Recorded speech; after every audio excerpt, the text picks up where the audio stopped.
Haleluya. kasih. Besar kasih-Mu bagi kami. Berlimpah kemurahan-Mu, kasih setiamu. Haleluya. Engkau yang telah mati untuk menyelamatkan kami.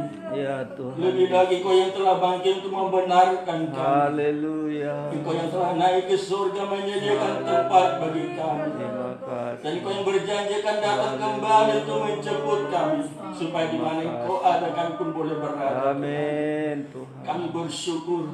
Haleluya. Kami membutuhkan kasih kuasa-Mu. Kami membutuhkan firman pengajaran-Mu dalam kami menanti-nantikan Engkau Tuhan. Supaya kami hidup berkemenangan, supaya kami hidup dalam pembaharuan, agar kami mulai layak saat Engkau datang Tuhan. Inilah hidup kami pada hari ini. Kami datang Tuhan, kami datang beribadah kepada-Mu.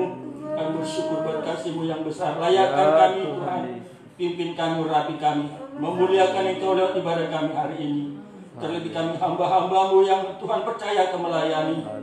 Mulai dari pemimpin puji-pujian, para pemain musik, operator LCD, proyektor singer, dan hamba-Mu yang Tuhan percayakan menyampaikan firman pengajaran-Mu Tuhan. Urapi hamba-Mu, serta pimpin Tuhan. Dan kami semuanya boleh menikmati firman pengajaran-Mu yang membaharui setiap kehidupan kami. Amin. Juga saudara-saudara kami jikalau ada dalam perjalanan menuju tempat ini, juga Tuhan tolong untuk bersama-sama kami menikmati hadirat Tuhan.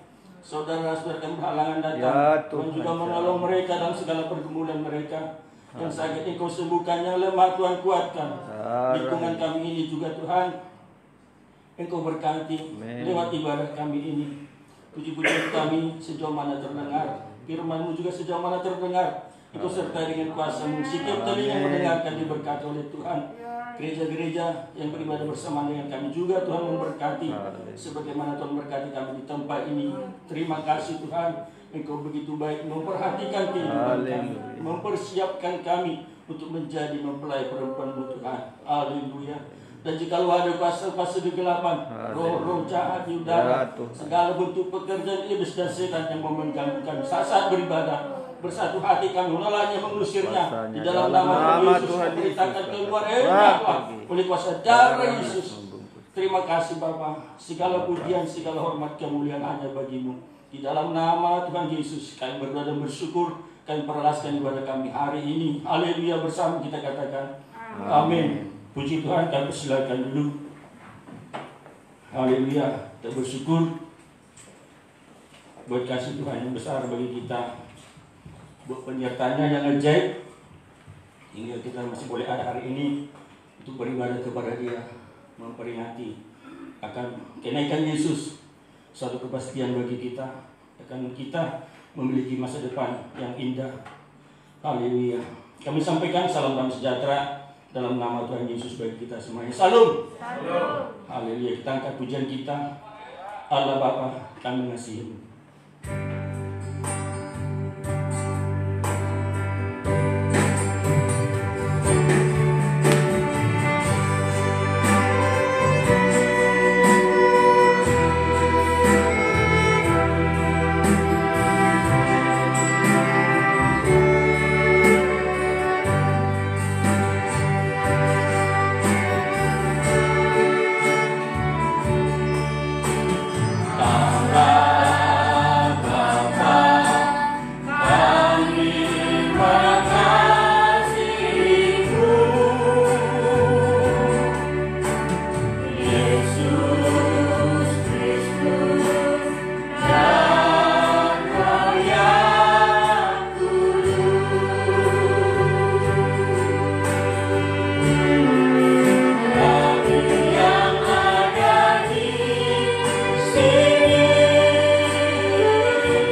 di hari yang suci. Sekali lagi katakan Hosana.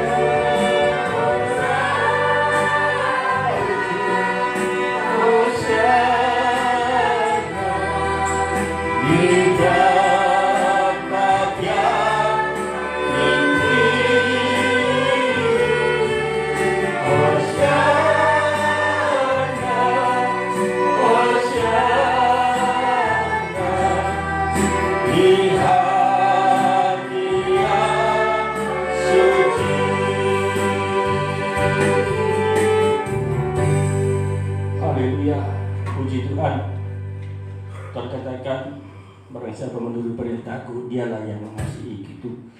Dan sungguh kita adalah orang-orang yang mengasihi Tuhan, berkata hidup dalam kebenaran firman Tuhan. Masih kita angkat pujian kita kepada Tuhan menjelang hari Tuhan. Akhirnya kita semua bersama kita wajib berdiri dengan sukacita, kita angkat pujian itu. Haleluya.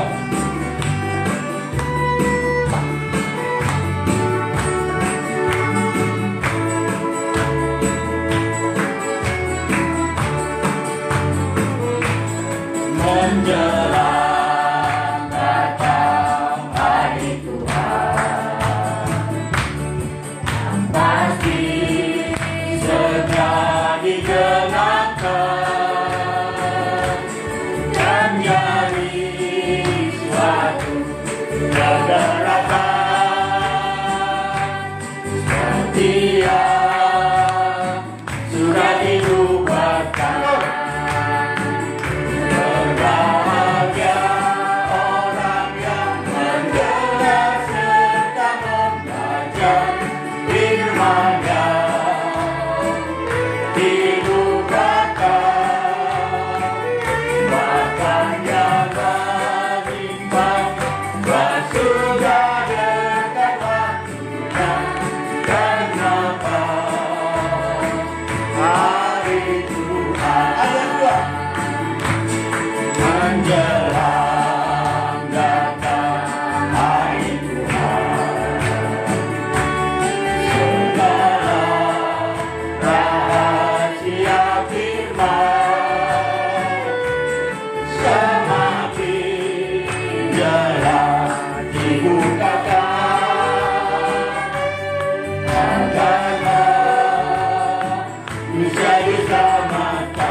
Kudus dia mewujudkan, Roh Kudus dia mewujudkan, amin.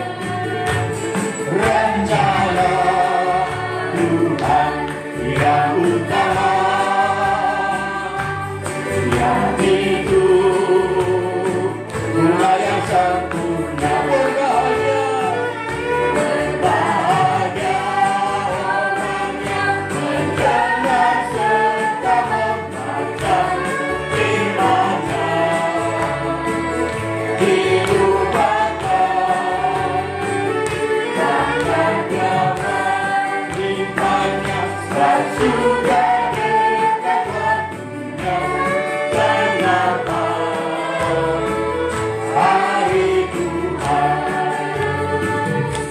Puji Tuhan, kami persilakan duduk.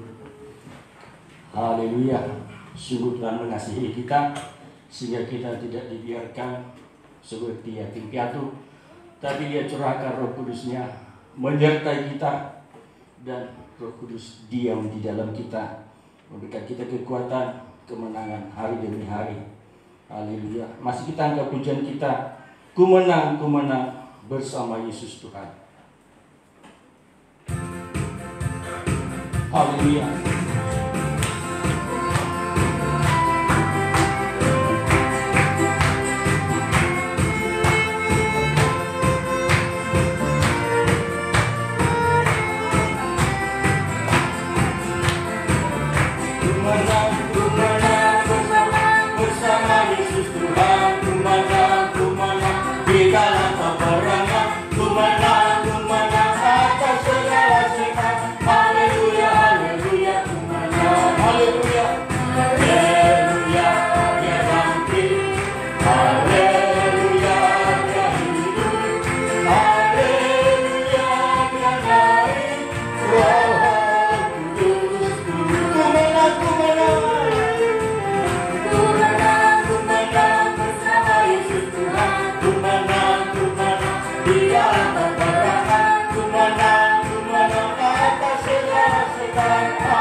Biar kita nikmati janji Allah ini. Roh Kudus turun menyertai kita.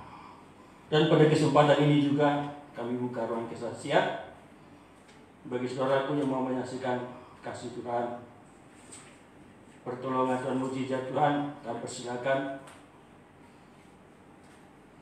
Tangkap pujian kita, tagam mahototong.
salvus Deo Portio.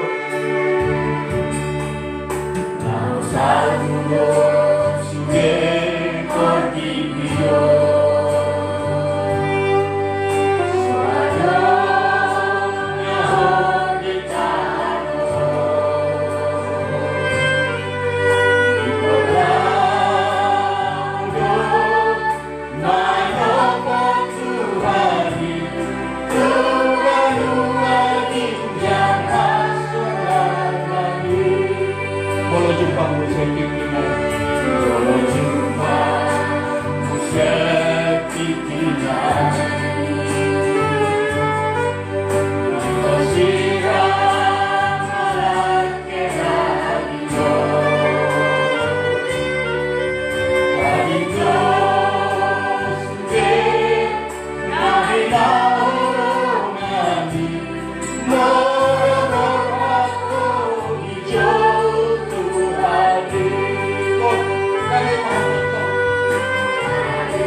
Kita untuk tinggal di bumi ini, sebab bumi ini akan hancur lenyap, tapi Tuhan sudah menyediakan satu tempat yang indah bagi kita, penuh sukacita, penuh damai sejahtera. Tempat itulah yang kita perjuangkan sementara kita ada di bumi ini. Tempat itulah yang senantiasa kita rindu-rindukan. Tempat itulah yang senantiasa membuat kita kuat, karena pengharapan kita pasti karena Tuhan yang berjanji. Haleluya, puji Tuhan. Kalau tidak ada yang bersaksi, masih kita angkat pujian kita. Ku pergi.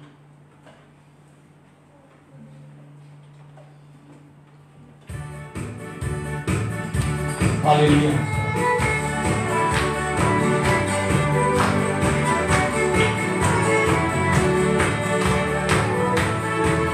Dunia lalulah segera dengan gelap, dirusakkan oleh dosa yang kecil. Sangat hebat rasanya bila hati besar, tapi syukur pada Yesus. Ku pergi, ku pergi, ku pergi, ku pergi. Kapan Yesus sahajakan ku pergi.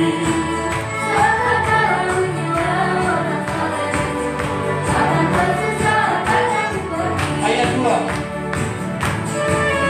Bumi akan bergetar, air laut bergerak, dan semua akan dirubah. Orang yang tak percaya dia lagi susah, tapi saya boleh masuk ke surga. Ku pergi, kapan kesusah datang ku pergi. Sangkatala bunyilah orang saling langsung, kapan kesusah datang ku pergi. Ayat 3. Sekejap mata sangkatala bunyilah, yang mati dalam Yesus pun bangkitlah.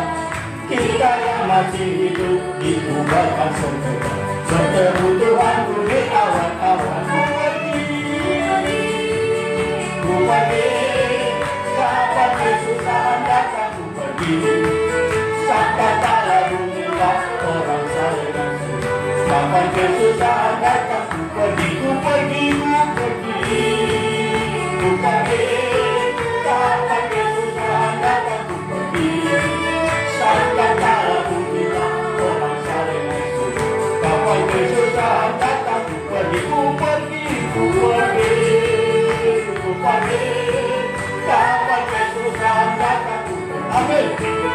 Sampai dalam hilang orang saleh nasi. Kapan kesusahan datang pergi. Haleluya, puji Tuhan. Biarlah pujian ini merupakan pegangan hidup kita. Satu yang pasti bagi kita saat Yesus datang, saat kesusahan datang melanda dunia ini, kita pergi dimusikkan oleh Tuhan. Puji Tuhan, haleluya. Dan kita akan menikmati firman Tuhan yang sangat kita butuhkan, firman Tuhan yang sangat kita rindukan, yang akan menolong kita memahami keadaan yang terjadi di akhir zaman ini, yang menolong kita memahami rencana dan rancangan Allah bagi kita gerejanya di akhir zaman. Persiapkan hati kita untuk diberkati oleh firman Tuhan. Selanjutnya kita semua bersama kita bangkit berdiri.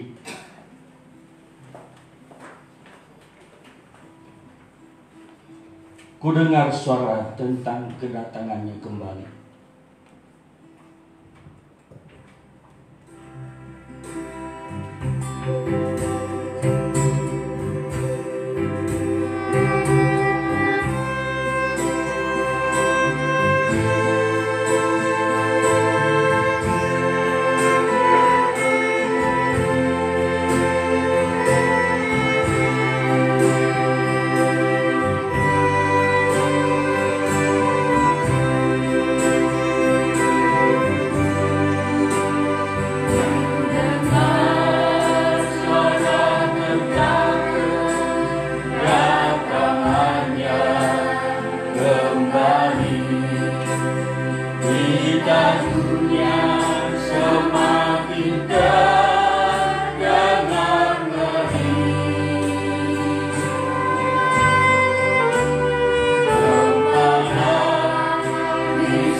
sorga untuk menyediakan tempat tinggal yang kekal.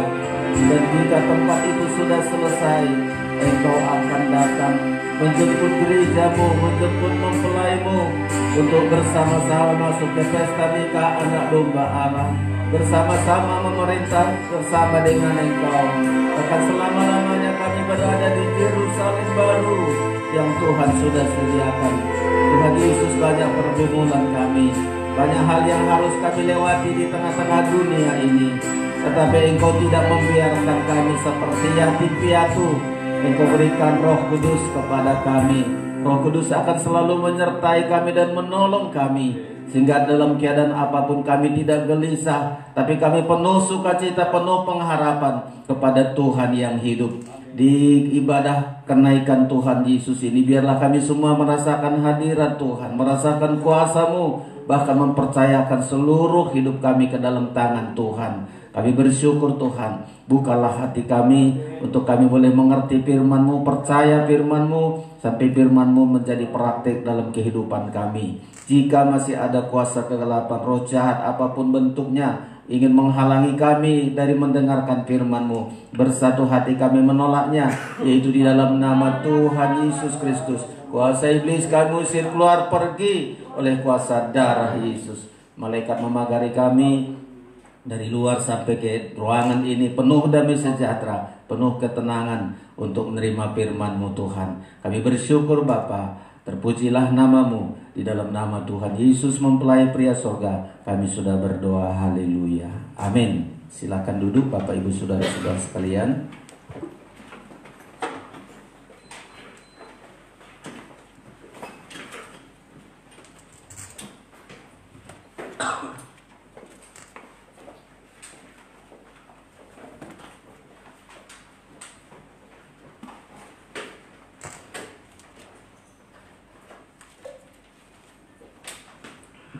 Puji Tuhan, kita bersyukur buat segala anugerah dan kasih Tuhan bagi kita. Saudara-saudara, pada hari ini kita ibadah memuji Tuhan di hari kenaikan Tuhan Yesus yang kita rayakan hari ini. Saudara-saudara sekalian, kita bisa bersyukur karena Tuhan pergi ke sorga bukan untuk meninggalkan kita seperti yatim piatu, tetapi ada tugas yang besar yang Tuhan ingin lakukan bagi umatnya. Dia sudah dari sorga, tetapi perginya ke sorga bukan untuk pergi begitu saja. Dia pergi untuk menyediakan tempat tinggal kekal bersama, untuk kita bersama-sama dengan Dia, saudara-saudara sekalian. Dan untuk itulah kita belajar pada siang hari ini untuk mengerti apa tujuan dari kenaikan Tuhan Yesus, saudara-saudara sekalian. Ya, ada dua hal yang semestinya kita miliki ketika Tuhan Yesus naik ke sorga. Pertama, saudara-saudara, Dia menyediakan tempat bagi kita, sehingga di sorga kita tidak menumpang, tidak hanya sebentar saja, tetapi Yohanes pasal 14 yang kita baca hari ini adalah untuk menyediakan tempat tinggal. Berarti kita memiliki tempat, sorga itu menjadi tempat milik kita bersama-sama dengan Tuhan. Kita baca, saudara, ini yang bagian pertama yang harus kita miliki, saudara-saudara. Kita memiliki tempat tinggal kekal yang disediakan oleh Tuhan. Ayat 1 mulai kita baca sampai dengan ayat yang keempat. Yohanes 14 ayat 1 sampai dengan 4. Kita baca bersama-sama. 1, 2, 3. Janganlah gelisah hatimu, percayalah kepada Allah, percayalah juga kepadaku. 2, di rumah Bapakku banyak tempat tinggal.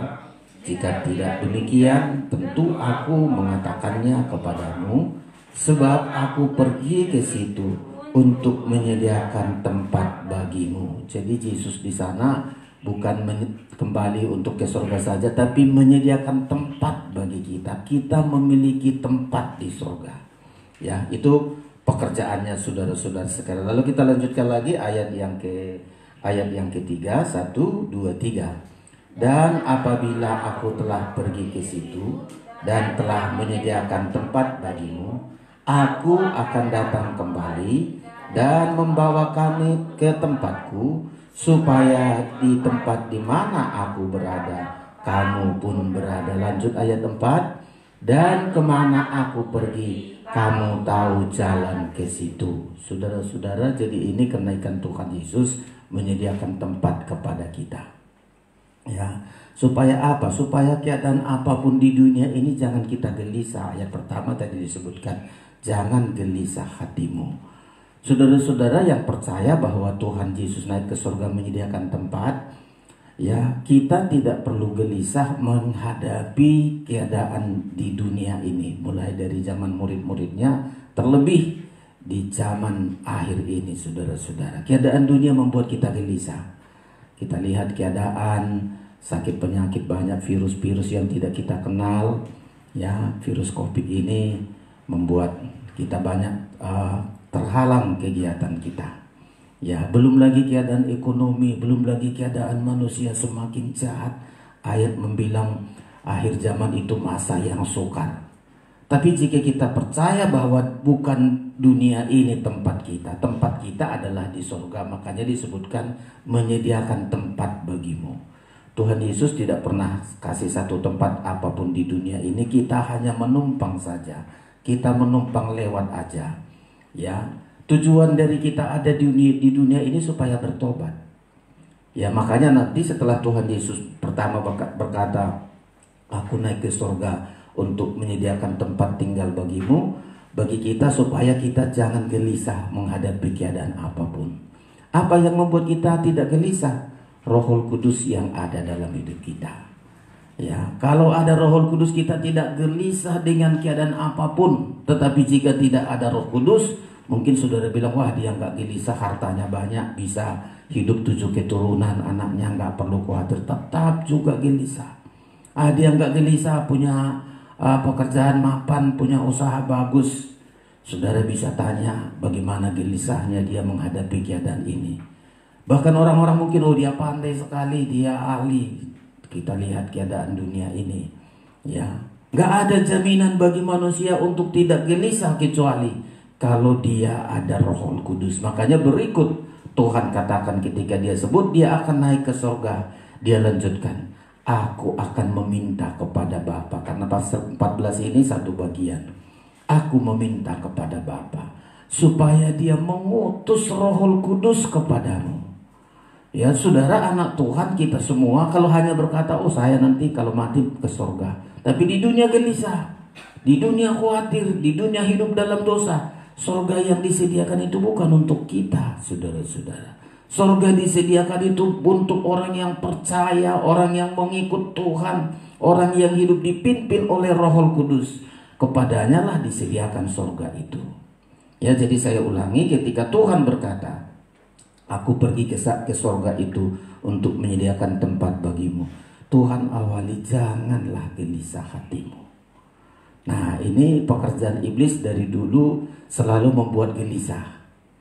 Ya, mulai dari Adam dan Hawa dibuat gelisah. Ya, ditanya Adam, ada firman Tuhan yang kau dengar? Oh ada, apa katanya? Kata Tuhan, buah pohon ini boleh kami makan sebebas-bebasnya, hanya satu yang nggak boleh. Lalu iblis membuat gelisah, oh enggak benar. Justru kalau kau makan buah yang satu itu, kau sama seperti Allah. Kau melihat semua yang baik, semua akan baik ketika kau makan. Gelisah, saudara-saudara. Ya, lalu ditengoknya baru diambilnya. Firman Tuhan berkata, ketika siapa yang mengajari engkau mengambil itu, terkutuklah hidupmu, susahlah hidupmu. Gelisah mulanya, saudara-saudara. Ya, di akhir zaman ini banyak gelisah. Ya, saya ulangi, kalau tidak ada Roh Kudus dalam hidup kita, kita gelisah. Ya, makanya supaya kita tidak gelisah, Tuhan berkata lagi kepada ayat selanjutnya, saudara-saudara, aku mengutus, ya aku meminta kepada Bapa supaya dia memberikan kepadamu Roh Kudus. Ayat yang ke-16 kita baca, masih Yohanes pasal yang 14 ini. Saudara perhatikan, ya, kita baca Yohanes pasal 14, ya, ayat yang ke-16 mulai sampai ayat yang ke-18. Ini satu kaitannya. Gereja-gereja seringkali hanya berkata, aduh Yesus naik ke surga menyediakan tempat. Ya lalu begitu saja, nggak tahu caranya gimana untuk bisa di sana menghadapi dunia sekarang, gimana caranya. Tapi Alkitab kita ini lengkap menyebutkannya, saudara-saudara ya. Kita baca Yohanes pasal yang ke-14 ayat yang ke-16 sampai ayat yang ke-18. Kita baca bersama, 1, 2, 3. Aku akan minta kepada Bapa, dan Ia akan memberikan kepadamu seorang penolong yang lain, supaya Ia menyertai kamu selama-lamanya. Jadi murid-murid khawatirnya kalau dibilang aku akan pergi, murid-murid sudah banyak sekali pengalaman-pengalamannya. Saat Yesus disalibkan, murid-murid bilang, aduh habislah kita, ya udah Yesus disalibkan, selesailah semua. Lalu Yesus dikuburkan, murid-muridnya juga, aduh gimana ini, cemas hatinya. Yesus sudah dikuburkan, gimana ini? Ya, tahu-tahu hari ketiga dia bangkit. Ya, setelah bangkit Yesus bangkit lagi semua. Oh, Yesus kita rupanya mati sebentar saja lalu bangkit. Selama 40 hari mereka bersukacita bersama-sama dengan Yesus selama 40 hari setelah kebangkitan. Nah, 40 hari Tuhan lalu sebutkan, aku akan naik ke sorga meninggalkan kamu. Hati murid kan goncang, saudara-saudara. Goncang hatinya. Gimana guru kami ini? Gimana Yesus kami ini? Kemarin sudah disalibkan, mati, sekarang bangkit. Mestinya kami selama-lamanya lah bersama dengan Dia. Ya, rupanya Tuhan lagi sebutkan, aku akan pergi ke sorga meninggalkan kalian supaya menyediakan tempat. Baru bilang, gimana caranya supaya kami dapat tempat itu? Thomas bilang, gimana kami bisa mengetahui tempat itu? Murid-murid kan goncang, saudara-saudara. Ya, tetapi Tuhan katakan ini, saudara perhatikan, aku akan meminta kepadamu untuk Ia akan memberikan kepadamu seorang penolong yang lain supaya Ia menyertai kamu selama-lamanya. Jadi ingin Yesus katakan, aku memang pergi ke sana, tapi ada Roh Kudus menyertai kalian. Seperti aku menyertai itu juga Roh Kudus akan menyertai kamu. Tapi kita lanjutkan lagi ayat yang ke-17. Ayat 17, 1, 2, 3. Yaitu Roh kebenaran. Dunia tidak dapat menerima Dia, sebab dunia tidak melihat Dia dan tidak mengenal Dia. Lanjut, tetapi kamu mengenal Dia, sebab Ia menyertai kamu dan akan diam di dalam kamu. 18. Aku tidak akan meninggalkan kamu sebagai yatim piatu, aku akan kembali kepadamu. Jadi saudara-saudara, sangat indah sekali, ya. Jadi pesannya kepada murid-murid, aku pergi ke sana bukan sengaja untuk meninggal kalian. Ku minta kepada Bapa supaya ada Roh Kudus menyertai kalian dan menolong kalian. Ya, jadi jangan hanya berhenti kepada Yesus naik ke surga hanya menyediakan tempat, tetapi diberikan Roh Kudus kepada kita untuk menolong kita. Pertama, supaya jangan gelisah menghadapi apapun. Ketika ada sesuatu membuat kita terpancing untuk gelisah, selalu berkata, percayalah kepada Allah dan percayalah kepadaku. Iman kita, kalau semakin kuat iman kita kepada Yesus, kegelisahan kita akan diselesaikan, saudara-saudara sekalian. Tetapi lanjut, Tuhan akan bilang Dia akan memberikan kepada kita yang selalu menyertai kita. Ada sebutannya seringkali seorang penolong yang lain, disebut juga seringkali Roh penghibur. Ya, dia akan selalu menyertai kita selama-lamanya, menolong hidup kita, saudara-saudara sekalian. Nah, inilah saya sebutkan seringkali gereja Tuhan atau kita tanpa Roh Kudus kita hanya bagaikan yatim piatu. Gak ada yang peduli, gak ada yang menolong, terlantar hidup kita. Jadi saudara harus membutuhkan Roh Kudus dalam hidup kita.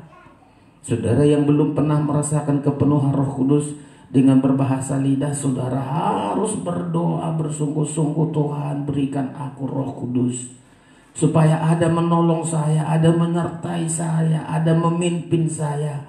Dan Roh Kudus ini akan diam di dalam hidup kita. Inilah butuh saudara-saudara sekalian. Puji Tuhan, saudara mungkin di hari-hari lalu sudah pernah kepenuhan Roh Kudus, tapi saudara harus pastikan Roh Kudus itu diam di dalam hidup kita. Dia yang menyertai kita, saudara-saudara sekalian.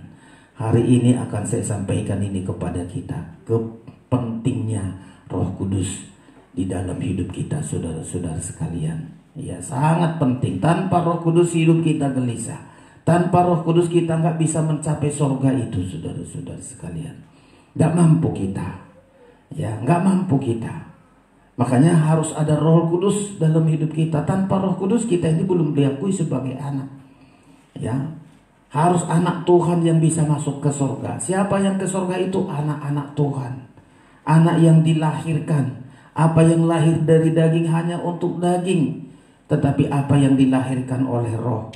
Seorang guru di orang Yahudi bertanya, ya, gimana supaya kami dapat melihat surga? Kalau engkau nggak baru lahir dari air dan Roh, kau nggak bisa melihat surga. Jadi saudara, kalau kita hanya bilang, oh Yesus pergi naik ke surga, lalu kita juga pingin, aku juga rindu naik ke surga. Kalau saudara nggak memenuhi syarat, kita nggak sampai, sudah melihat aja pun enggak, apalagi untuk masuk ke sana. Yohanes juga kita baca, saudara-saudara. Jadi harus kita mulai dari percaya kepada Yesus, bertobat sampai penuh dengan Roh Kudus. Itu jalannya, saudara-saudara, ya. Mari kita lihat dulu Yohanes pasal yang ketiga. Ya, Yohanes pasal yang ketiga. Kita baca, saudara-saudara. Ya, jadi jangan surga itu hanya angan-angan, padahal Tuhan sudah pastikan jika surga itu sudah selesai, Dia akan menjemput kita. Siapa yang dijemput? Anak-anaknya yang lahir baru, saudara-saudara, ya. Kita lihat ayat 1 mulai, Yohanes 3 ayat 1, kita baca 1, 2, 3. Adalah seorang Farisi yang bernama Nikodemus, seorang pemimpin agama Yahudi. Ia datang pada waktu malam kepada Yesus dan berkata, perhatikan, Rabi, kami tahu bahwa engkau datang sebagai guru yang diutus Allah, sebab tidak ada seorang pun yang dapat mengadakan tanda-tanda yang engkau adakan itu jika Allah tidak menyertainya. Perhatikan ayat 3, 1, 2, 3. Yesus menjawab, katanya, aku berkata kepadamu, sesungguhnya jika seorang tidak dilahirkan kembali, ia tidak dapat melihat kerajaan Allah. Lalu 4, kata Nikodemus kepadanya, bagaimanakah mungkin seorang dilahirkan kalau ia sudah tua? Dapatkah ia masuk kembali ke dalam rahim ibunya dan dilahirkan lagi? 5, jawab Yesus, aku berkata kepadamu, sesungguhnya jika seorang tidak dilahirkan dari air dan Roh, ia tidak dapat masuk dalam kerajaan Allah. Terus, apa yang dilahirkan dari daging adalah daging, dan apa yang dilahirkan dari Roh adalah Roh. Jadi saudara-saudara, untuk kita bisa masuk di dalam kerajaan Allah, masuk kerajaan surga, harus menjadi anak-anak Allah. Siapa mereka? Yang lahir dari air dan Roh, yaitu mulai dari percaya. Di Pola Tabernakel selalu kita pelajari itu, saudara-saudara. Percaya itu sudah masuk pintu gerbang. Ya, setelah itu bertobat, ada mezbah korban bakaran, lalu dibaptis. Nanti si Bila bisa cari dulu Pola Tabernakel, ya. Setelah dibaptis, sudah dibaptis selam. Nah, ini anak-anak kita atau siapapun yang belum baptis selam, satu saat akan dibikin penataran tentang baptisan selam. Nah, setelah baptis selam ada masuk pintu kemah namanya. Pintu kemah. Pintu kemah inilah kepenuhan Roh Kudus. Ya, bisa tabernakel, pintu kemah, saudara-saudara. Jadi jangan ada orang, aduh mau ke surga, tapi nggak tahu jalannya, nggak tahu apa yang harus diperbuat. Padahal Yesus sibuk kali, hampir 2000 tahun Dia menyediakan surga itu. Waduh bro, surga yang sangat indah sekali. Gimana caranya, saudara-saudara? Ya, mulai dari percaya. Percaya aja kita gagal. Banyak orang Kristen percayanya 50% kepada Tuhan, 50% kepada bigu. Ya, percaya kepada Yesus, iya percaya. Tapi ada lagi kepercayaan yang lain, berhala-berhala. Ini nggak bagus, nggak bisa, saudara-saudara. percayanya harus seperti pintu gerbang. Di pintu gerbang itu ada 4 warna kain di pintu gerbang. Ya, apa itu 4 kain itu? Injil. 4 warna Injil: Matius, Markus, Lukas, ya, Yohanes. Ini saudara-saudara sekalian, supaya kita bisa masuk ke dalam rumah yang disediakan, tempat tinggal yang disediakan oleh Tuhan itu mulai dari percaya. Ya, si Nikodemus ini sudah percaya kepada Tuhan, sudah bertobat, tapi yang belum baptisannya, saudara-saudara. Ya, jadi ini harus pintu gerbang dulu, harus masuk melalui pintu gerbang. Ya, ada ini pintu gerbangnya, saudara-saudara. Bisa diklik agak ke samping. Nah, ada 4 warna kainnya ini, saudara-saudara, ya. Ada 4 warna kainnya. Nah, inilah 4 Injil. 4 Injil yang harus kita pelajari, saudara-saudara. Percaya karena Injil, 100% karena Injil, bukan karena kata orang. Ya, tapi percaya karena Injil yang disampaikan kepada kita. Percaya karena firman. Ya, lanjut lagi, mesbah korban bakaran. Kita bisa di mesbah korban bakaran ini kita bertobat. Bertobat, tinggalkan segala dosa-dosa kita. Bertobat, saudara-saudara. Orang yang bertobat yang bisa masuk kerajaan surga, nggak bertobat nggak masuk, saudara-saudara. Makanya seringkali saya sampaikan, tujuan kita hidup di dunia sebenarnya bukan supaya punya rumah besar, punya harta, enggak. Keberhasilan kita di dunia ini dapat ditentukan sejauh mana pertobatan kita. Orang yang bertobat itu sama dengan sudah mencapai tujuan hidupnya di dunia ini. Di dunia ini sebenarnya tujuan hidup kita hanya bertobat. Kalau sudah bertobat, entah dia kaya, entah sederhana, entah apapun keadaannya, kalau sudah dia bertobat, dia meninggal nanti, oh, dia sudah mencapai tujuannya hidup. Meninggal dia sudah bertobat. Tapi coba bayangkan orang meninggal lalu gak bertobat, hartanya banyak, uangnya banyak, dia belum mencapai tujuan hidup. Walaupun orang bilang, oh, si Anu ini yang meninggalkan hartanya sekian banyak, tapi tetap di dalam dosa. Dia gak bisa masuk surga kalau gak bertobat di mesbah korban bakaran. Apa membuat dia bertobat? Jawabannya karena korban Kristus. Pertobatannya bukan karena diancam, bukan karena ditakut-takuti, tapi karena dia menghargai korban Kristus di mesbah korban bakaran ini. Itu syarat yang kedua. Syarat pertama tadi, percaya 100% kepada Yesus karena Injil, karena berita Injil. Itu pintu gerbang. Yang kedua, bertobat. Mari saudara-saudara yang belum bertobat, ini kedatangan Tuhan kita tidak tahu. Ada yang meninggal, maaf, ini banyak kita tengok. Dan sekarang ada meninggal karena COVID. Syukur masih di rumah sakit, dia sadari. Ya, coba kalau meninggal COVID langsung berapa hari langsung meninggal. Tapi puji Tuhan kalau masih ada masih di rumah sakit, dia minta ampun, Tuhan ini dosaku, minta ampun. Ada harapan untuk ke surga.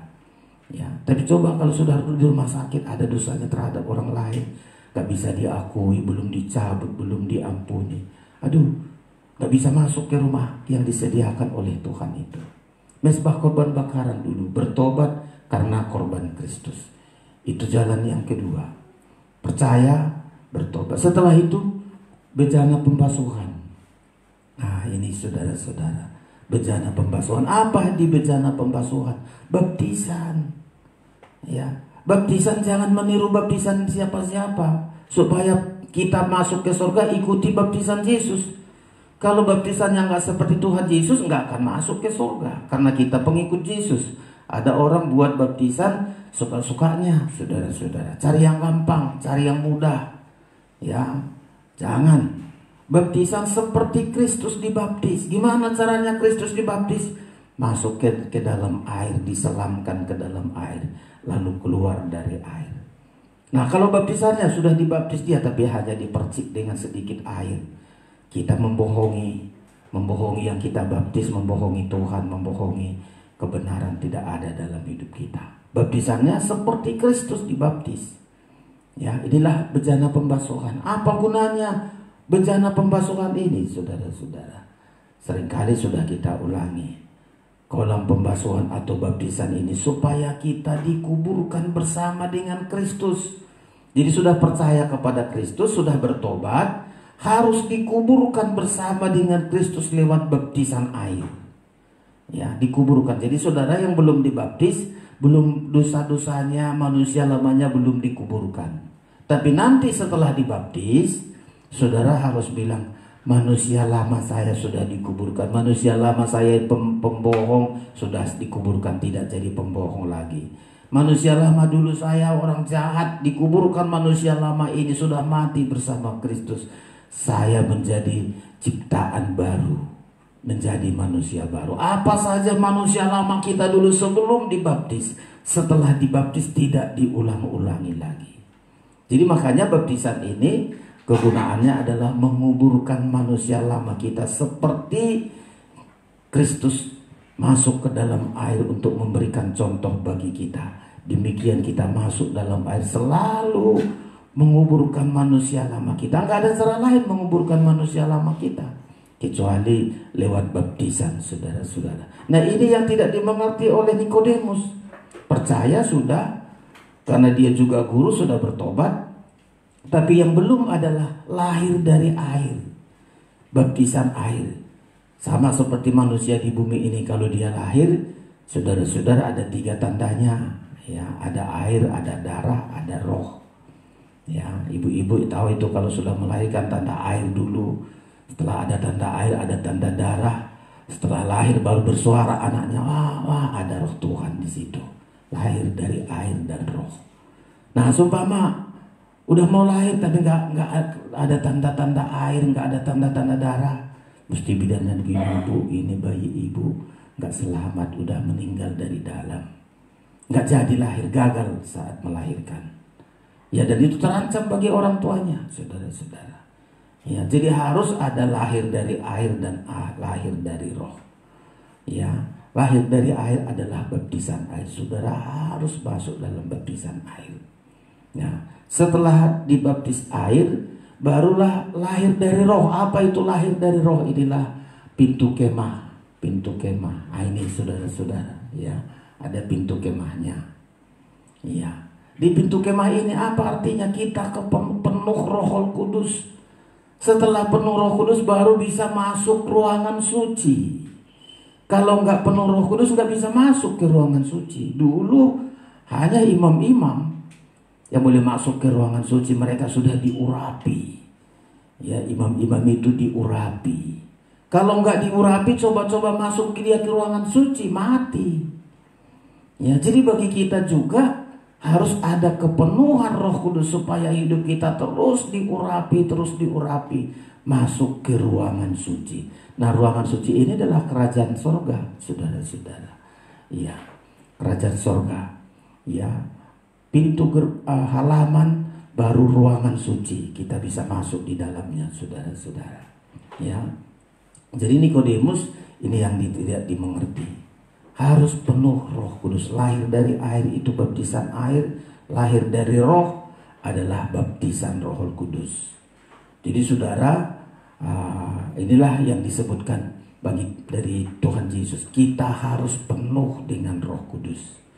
Ya, kalau aku naik ke surga, aku akan meminta kepada Bapa supaya Dia mengutus Roh Kudus di dalam hidup kita. Ya, kalau sudah kita penuh Roh Kudus, jawabannya nggak gelisah menghadapi keadaan apapun, karena kita sudah anak Tuhan. Ya, sudah jelas kita lahir menjadi anak Tuhan. Jadi kalau sudah kita kepenuhan Roh Kudus di pintu kemah, baru jelas, oh saya sudah anak Tuhan. Kalau belum saya penuh Roh Kudus, saya belum anak Tuhan, nggak boleh masuk. Seperti di ruangan suci ini, nggak boleh yang lain, saudara-saudara. Yang bisa masuk adalah imam-imam yang diurapi. Ya, mereka harus diurapi, mereka harus ditabiskan.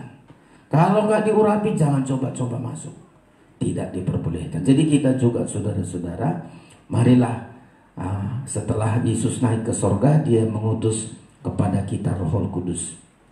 Hari ini akan saya lanjutkan apa kegunaan Roh Kudus di dalam hidup kita. Ini yang penting, ya. Pertama, supaya kita mampu menolong kita untuk mampu melakukan firman. Masih kembali lagi ke Yohanes pasal yang ke-14, sudah selesai itu. Yohanes 14. Saudara perhatikan ya, Roh Kudus Tuhan utus kepada kita supaya apa? Menolong kita. Kita nggak bisa berbuat apa-apa, nggak mampu. Daging kita nggak mampu, kekuatan kita nggak mampu. Makanya diutus Roh Kudus dalam hidup kita. Kegunaannya pertama untuk menolong kita agar mampu melakukan atau menuruti perintah Tuhan. Ada orang pingin dia melakukan perintah Tuhan tapi nggak mampu. Aduh, saya pingin ya taat dengar-dengaran tapi nggak mampu. Ya, kenapa? Karena Roh Kudus tidak mengendalikan, tidak menolong hidupnya. Yohanes pasal yang ke-14 tadi, coba kita lihat ayat yang ke-15. Jadi Roh Kudus diberikan bagi kita, pertama adalah supaya dia akan menolong kita, saudara-saudara sekalian ya. Ayo kita baca ayat 15. Yohanes 14 ayat 15, 1, 2, 3. Jikalau kamu mengasihi aku, kamu akan menuruti segala perintahku. 16. Aku akan meminta kepada Bapa, dan ia akan memberikan kepadamu seorang penolong yang lain, supaya ia menyertai kamu selama-lamanya. Pertama, penyertaan Roh Kudus di dalam hidup kita untuk menolong kita untuk melakukan perintah Allah. Ya, lanjut lewati saja ayat 26, ayat 21. Kita baca 21, 1, 2, 3. Barang siapa memegang perintahku dan melakukannya, dialah yang mengasihi aku. Dan barang siapa mengasihi aku, ia akan dikasihi oleh Bapa. Dan aku pun akan mengasihi dia dan akan menyatakan diriku kepadanya. 23, lewat 23, 1, 2, 3. Jawab Yesus, jika seorang mengasihi aku, ia akan menuruti firman-Ku, dan Bapa-Ku akan mengasihi dia, dan kami akan datang kepadanya dan diam bersama-sama dengan dia. Jadi intinya, kenapa kita perlu disertai oleh Roh Kudus? Jawabannya, supaya kita mampu melakukan, menuruti segala perintah Tuhan. Ya, mampu melakukan segala perintah Tuhan. Kadang-kadang kita disuruh Tuhan untuk sesuatu, digerakkan Tuhan, diperintahkan Tuhan, digerakkan Tuhan. Ayo lakukan ini sesuai dengan firman. Tapi kita nggak mampu. Daging kita langsung keberatan, jangan. Daging kita dari dulu nggak tunduk. Roma membilang daging kita ini dari dulu nggak pernah taat, nggak pernah tunduk. Ya, supaya tunduk daging kita ini harus Roh Kudus yang utama. Diberikanlah Roh Kudus dalam tubuh kita. Ya, dengan Roh Kudus ada dalam hidup kita, kita bisa menjadi pelaku firman. Jadi ini makanya diberikan Roh Kudus dalam hidup kita. Roh Kudus itu tidak lagi, tapi ayat ini bilang diam di dalam kamu, persis seperti Rasul Paulus menulis kepada jemaat Korintus, tubuhmu adalah bait Roh Kudus.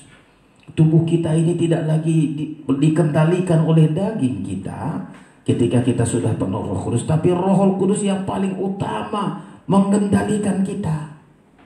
Ya, Roh Kudus di dalam hidup kita. Coba 1 Korintus pasal yang ke-6 sudah kita. Ini yang akan membuat kita bisa menuruti firman.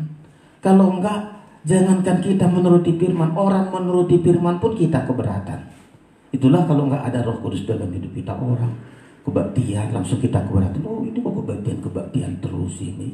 Kita ngoceh, dia yang lakukan, tapi kita keberatan. Wah, kok kebaktian terus begini? Kita banyak kritik kita karena daging kita. Enggak ada Roh Kudus dalam hidup kita. Kalau ada Roh Kudus dalam hidup kita, kita justru bersyukur. Oh, dia beribadah, aduh puji Tuhan, luar biasa itu, saya nggak bisa tapi dia kok bisa beribadah. Wah, itu sudah ada Roh Tuhan dalam hidupnya. Tapi kalau nggak ada Roh Tuhan pasti keberatan.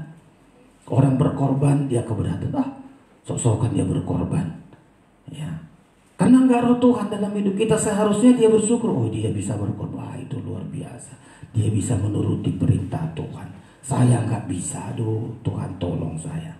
Jadi makanya Roh Kudus ada dalam hidup kita, diam di dalam hidup kita. 1 Korintus 6. Ya, kita perhatikan ini sudah. Jadi Roh Kudus diberikan supaya dia akan menolong kita melakukan firman, karena Roh Kudus itu diam di dalam kamu, kata Alkitab, saudara-saudara.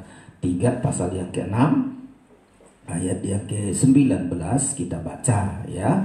Ayat 19, 1, 2, 3. Atau tidak tahukah kamu bahwa tubuhmu adalah bait Roh Kudus yang diam di dalam kamu, terus Roh Kudus yang kamu peroleh dari Allah, dan bahwa kamu bukan milik kamu sendiri. Jadi Roh Kudus ditaruh dalam hidup kita, diam bersama dengan kita. Kegunaannya menolong kita untuk mampu melakukan perintah Tuhan. Melakukan perintah Tuhan. Kalau enggak ada Roh Kudus, ini yang seringkali kita melihat. Pasal 8 di Roma berkata, tidak pernah taat ini kalau tidak ada Roh Kudus dalam hidupnya. Dia selalu tidak mau tunduk, ya, selalu menjadi berseteru dengan Tuhan kalau enggak ada Roh Kudus di dalam hidupnya.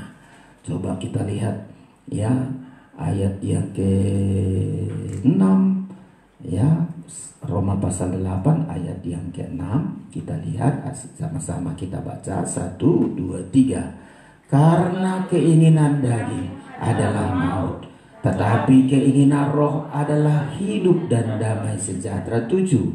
Sebab keinginan daging adalah perseteruan terhadap Allah. Terus, karena ia tidak takluk kepada hukum-hukum Allah, hal ini memang tidak mungkin baginya. Jadi daging kita ini gak mungkin untuk menuruti firman.